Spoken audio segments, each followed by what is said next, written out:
Notre invité ce matin est le secrétaire général de la CGT. Bonjour Bernard Thibault. Bonjour. Hier soir à Nancy, Nicolas Sarkozy disait « Les syndicats ne sont pas là pour se mêler de la campagne électorale. Heureusement, beaucoup d'organisations syndicales sont moins engagées politiquement que M. Thibault. » Alors M. Thibault, que répondez-vous ? Écoutez, ce qui gêne le président de la République, c'est que nous fassions justement du syndicalisme et non pas de la politique. Parce que lorsque nous rappelons ce qu'est son bilan, du point de vue d'une organisation qui a pour mission de défendre les intérêts des salariés, et que nous disons que ce quinquennat a été particulièrement négatif du point de vue à la fois des droits sociaux et de la situation faite aux salariés, nous faisons du syndicalisme, n'en déplaise au président de la République. Lorsque nous rappelons qu'il a fait le choix de modifier l'âge de départ en retraite, nous rappelons qu'il a fait le choix d'accorder de grandes masses financières aux entreprises, soi-disant au nom de l'emploi, sans que ça ne se traduise sur les chiffres du chômage, lorsque nous disons qu'il a fait le choix de procéder à plusieurs modifications du Code du travail, de la réglementation du temps de travail, générant plus de flexibilité, nous faisons du syndicalisme. Et c'est donc en tant que syndicat que nous nous estimons, non pas dans la compétition électorale, nous n'avons pas de candidat aux élections présidentielles, mais que nous voulons dire aux citoyens, salariés, électeurs,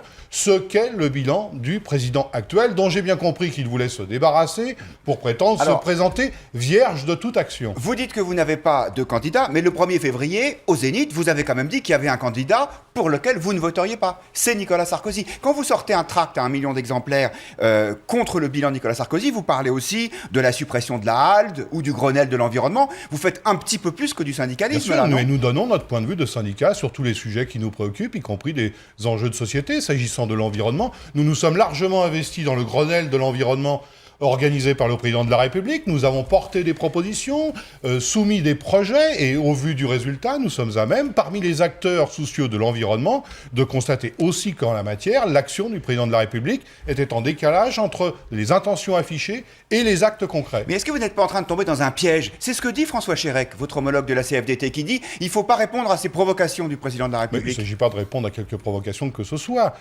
En tant que syndicat de salariés, je le redis, nous nous estimons habilités, dans le cadre d'un débat public, à donner notre diagnostic sur l'aspect positif ou négatif du bilan d'un président candidat à un nouveau mandat pour permettre aux citoyens de s'éclairer. Et là, il n'y a que du négatif. Il n'y a que du négatif dans le bilan de Sarkozy. Très largement, oui. Et nous le démontrons au travers d'un tract. Alors, vous évoquiez un premier tirage, c'est vrai, à 1 million d'exemplaires, mais il y a une telle demande que nous sommes contraints d'en retirer 400 000, et je pense que la voix de la CGT, parmi d'autres voix, parmi d'autres opinions, intéresse beaucoup de citoyens avant de se faire une opinion. Mais j'ajouterai un mot, c'est que je remarque que de manière très spectaculaire, la représentante du patronat, Madame Parizeau, du MEDEF, qui vante, elle, et elle a le droit, c'est son droit, de vanter un quinquennat extraordinaire du point de vue des entreprises. On peut comprendre pourquoi. La plupart des revendications du patronat ont été satisfaites durant ce quinquennat. Dans le même temps,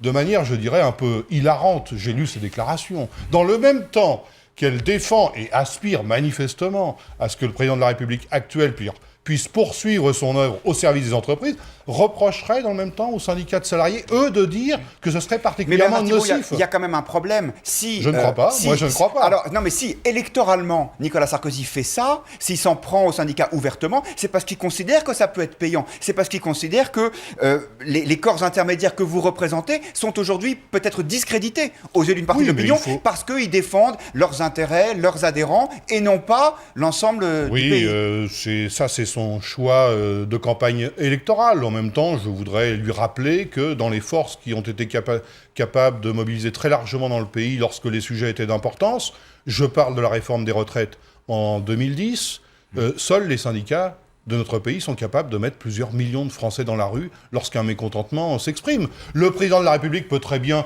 négliger cela ou essayer de discréditer ce que font les syndicats de salariés dans une période difficile pour essayer de défendre au mieux leurs intérêts, mais il demeure que la parole syndicale dans notre pays est largement écoutée, bien au-delà des rangs des seuls syndiqués dans l'entreprise. Cette parole syndicale, elle est parfois désunie ou cacophonique. Est-ce que le 1er mai, il y aura un mouvement unitaire pour répondre à ces positions du président ? C'est souhaitable et nous allons y travailler, j'espère, dans les prochains jours. Il est souhaitable, dans cette période, qu'à l'occasion du 1er mai, nous réaffirmions des revendications syndicales, des revendications sociales sur les salaires, le pouvoir d'achat, sur l'emploi, sur la précarité. Nous savons par exemple, et j'y reviens, que si le président de la République est élu, il va procéder à un ensemble de réformes pour flexibiliser davantage le marché du travail. Il l'a même fait pour partie dans les dernières semaines de son mandat en modifiant déjà certains aspects de la loi sans aucune négociation avec les syndicats. Mais vous, Bernard Thibault, est-ce que vous êtes systématiquement opposé à toute adaptation du droit du travail? Prenons un exemple. Le conflit du jour, c'est la grève des contrôleurs aériens. Ils travaillent, je crois, 2,5 fois moins que leurs homologues anglais ou allemands, et ils sont payés avec les primes entre 4 et 8 000 euros. Est-ce que c'est pas normal qu'on veuille réformer des éléments comme cela? Oui, non, mais parlons de réforme. Nous sommes demandeurs de réforme, mais dès lors qu'au mot réforme est associé recul social, ce à quoi sont confrontés tous les syndicalistes en Europe. Récemment encore, grande manifestation en Espagne, encore de nouveau, grande manifestation en Italie. On s'entend dire partout en Europe, au titre du pacte européen, du nouveau traité européen, destiné à faire des économies sur les budgets sociaux, à resserrer les budgets nationaux. Parce que la crise est partout. Que l'on coûte trop cher dans tous les pays européens. Et donc il faut, par définition, flexibiliser le marché du travail, économiser sur les prestations sociales, rendre plus flexible la main-d'œuvre et moins coûteuse, y compris dans des pays comme la Bulgarie et la Roumanie, où nos amis s'entendent dire aujourd'hui qu'ils coûtent trop cher. Non, nous contestons cette approche selon laquelle le niveau de chômage, la précarité sociale, l'insécurité sociale serait d'abord la conséquence de salariés coûtant trop cher à la collectivité sans regarder ce qui se passe dans les entreprises. Même si effectivement, tous les gouvernements d'Europe font la même chose, c'est-à-dire flexibilisent leur marché du travail. C'est aussi pour ça que tous les syndicats d'Europe ont manifesté ensemble le 29 février pour dénoncer une approche politique qui met l'Europe dans l'impasse. Un mot sur la CGT, vous ne vous représenterez pas en 2013 à votre poste de secrétaire général. Dans 15 jours, vous devez annoncer le nom de votre successeur, ce sera qui? Vous imaginez bien que ce n'est pas sur un plateau de télévision que le débat sur la future direction de la CGT va se développer. Je suis dans une phase de consultation des dirigeants des organisations de la CGT et je ferai part des conclusions de cette consultation d'ici une quinzaine de jours. Alors on attend encore 2 semaines. Merci Bernard Thibault, bonne journée.